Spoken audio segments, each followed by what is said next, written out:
Et à la une de votre journal, Mathieu, Johnny Hallyday qui va être inhumé ce matin à Saint-Barth. Au petit cimetière marin de Lorient, l'avion transportant la dépouille, une soixantaine de ses proches a atterri hier soir. Inhumation dans la plus stricte intimité. Après l'hommage populaire de samedi qui a réuni 1 million de personnes autour de la Madeleine à Paris et près de 15 millions de spectateurs devant leur télé.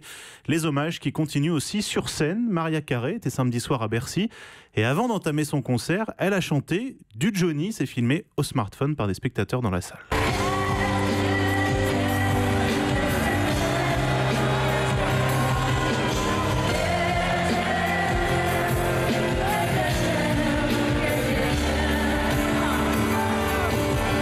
Mariah Carey, la foule de Bercy reprenant Que je t'aime. J'en profite pour vous signaler que l'album On a tous quelque chose en nous de Johnny, album de reprise, était en tête des ventes la semaine dernière. 64 000 exemplaires vendus en 7 jours pour un total de 134 000 depuis sa sortie. Il est suivi par 3 nouveautés, Booba, U2 et Jul. Un enregistrement inédit de McCartney a été retrouvé. Oui, une compilation de Noël que McCartney avait enregistrée pour les autres Beatles en 1965.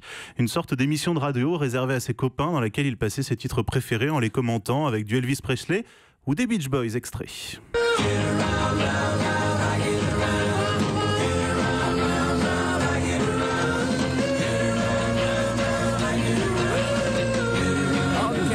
that was the Beach Boys. I get around, great. And now, to take the stand, we move over now to Martha and the Vandellas. Martha and Vandellas sing a little song called Heat Wave. How about it, Martha? How about it? Ah, c'était McCartney qu'on entendait, l'émission. Ah oui, donc ils se contentent de passer les disques. Ouais, et puis les commentent, ils s'amusent. Voilà, ça dure 18 minutes. C'est le site Dangerous Minds qui a exhumé cette émission, que vous retrouvez, Patrick, aussi en intégralité sur Europe1.fr. Le chanteur Chris Rea a fait un malaise en plein concert samedi soir. L'artiste britannique était sur scène à Oxford, en Grande-Bretagne, lorsqu'il s'est effondré en pleine chanson. Au bout de 3/4 d'heure de concert, il est hospitalisé dans un état stable, selon plusieurs médias. Chris Rea souffre depuis 2000 d'un cancer du pancréas et l'année dernière, il avait été victime d'un accident vasculaire cérébral, ce qui ne l'avait pas empêché de sortir un album en septembre avant de lancer sa tournée. Le cinéma, Edmond, la pièce de théâtre à succès d'Alexis Michalik, va être adaptée au cinéma. Oui, pièce qui a reçu 5 Molières et c'est Thomas Oliveres qui jouera le rôle principal. Il va aussi incarner Spirou bientôt sur grand écran. Olivier Gourmet, Mathilde Seigné, Clémentine Sélarié seront également au casting avec Alexis Michalik qui réalisera lui-même ce film dont le tournage débute début janvier en République tchèque. Et puisqu'on parle cinéma, je vous signale que c'est aussi aujourd'hui à la mi-journée que nous connaîtrons les nommés pour les 75e Golden Globes. Évidemment, nous y reviendrons demain matin.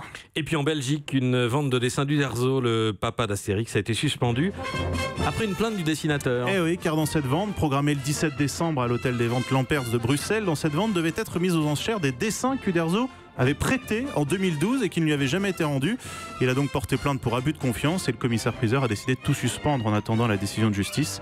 Uderzo juge que ce trafic d'originaux de bande dessinée est devenu un marché parallèle beaucoup trop copieux. Merci à vous Mathieu Charrier. Europe 1.